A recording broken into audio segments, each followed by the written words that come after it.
Bueno, ya estamos con Aldo Abraham, que es palabra autorizada, es director de la Fundación Libertad y Progreso. Yo te mostraba hace un ratito un número, que es la caída del 8% de los salarios, del valor adquisitivo. Vos, Aldo, le pusiste empobrecimiento del salario, ¿no? Sí, como un concepto a ese índice. El índice, en realidad, lo que marca es el grado de pobreza de los trabajadores. Como bien dijiste, se elabora con dos indicadores que hace el INDEC, o sea, no hay forma de que nosotros lo podamos toquetear ni dibujar. Uno es el índice de salarios privados y el otro es la canasta básica total. Cuando tiende a bajar, lamentablemente lo que indica es que nuestros trabajadores, los que tienen la suerte, como bien dijiste, de tener trabajo, ¿sí? Un trabajo formal en el sector privado, se están empobreciendo, están más cerca de ser pobres y que lamentablemente muchos de los que estaban el mes pasado al borde de esa línea de la pobreza ya están por debajo. Claro, porque lo que termina pasando con la inflación, esto me parece súper importante, lo leí también en tu informe y quiero decir, es de los economistas que cuando manotearon el INDEC, él siguió con sus estadísticas y nos permite a todos los demás que seguimos la economía entender qué fue lo que pasó en ese corte abrupto de la estadística oficial. Cuando avanza la inflación, lo peor que le puede pasar es ese trabajador que está ahí nomás, que gana un salario que está por detrás incluso del salario promedio. Lo peor que le puede pasar es encontrarse con el dilema de que está casi en rigor absoluto de no poder adquirir esa canasta básica de alimentos. En Argentina, la canasta básica es lo que determina si una familia tipo es o no pobre. Hoy, bueno, ya avanzaron los datos, ¿no? Pero estaremos en 55.000 pesos aproximadamente, un poco más. Vamos a ver, mañana es el INDEC que da a conocer ese dato. Pero esto es clave.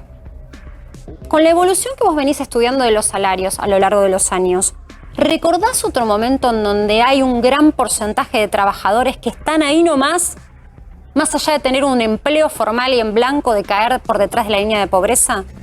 Lamentablemente la Argentina ha vivido hiperinflaciones, ¿no?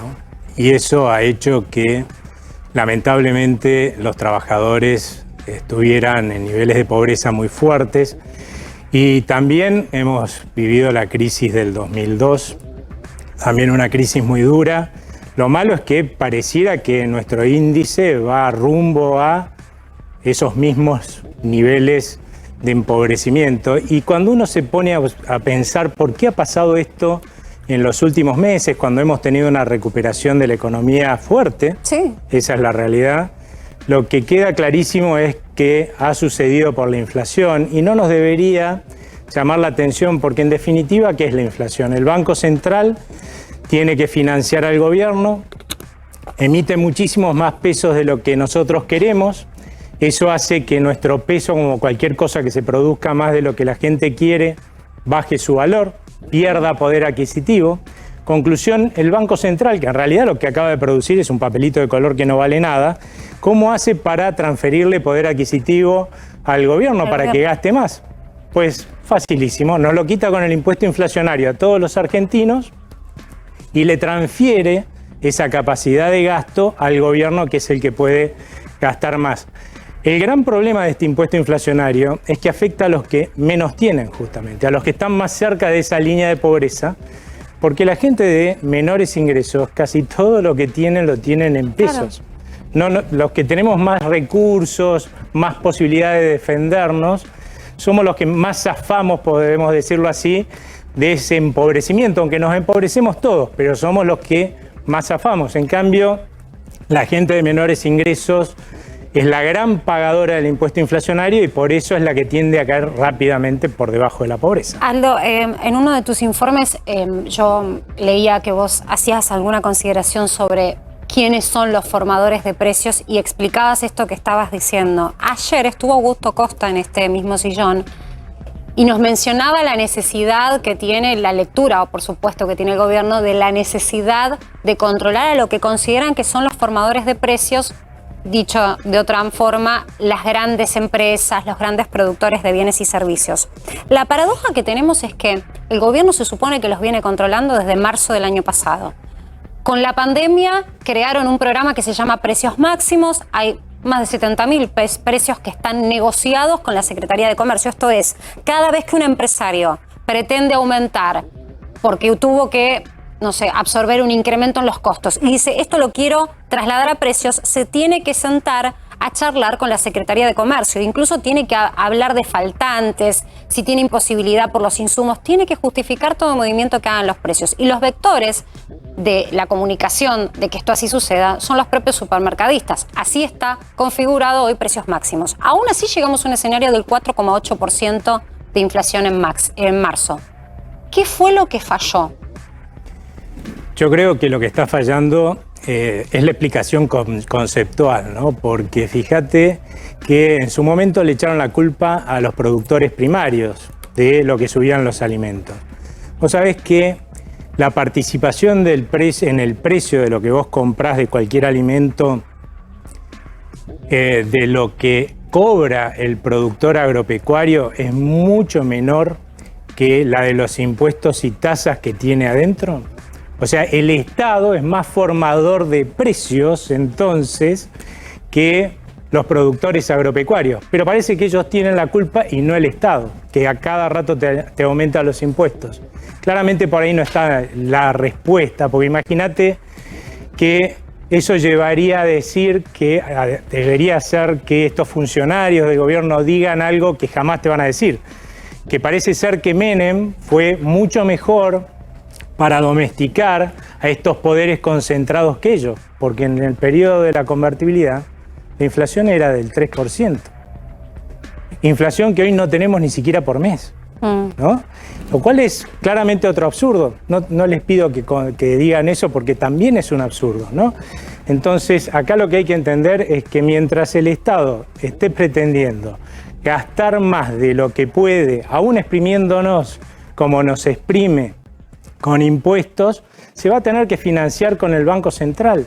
Y porque el Banco Central no produce riqueza, como expliqué hace un rato, claro, todo lo que le transfieran de poder de gasto nos lo va a sacar a los ciudadanos y lo va a hacer empobreciéndonos a todos. De Por hecho, eso es que no funciona. Hay un informe que vos tenés que está bueno, que vos ponés en dólares los precios de Argentina y los comparás en dólares a tipo de cambio oficial, por supuesto, con los de Chile y de Uruguay. Y llegás a una conclusión en tu informe sobre eso.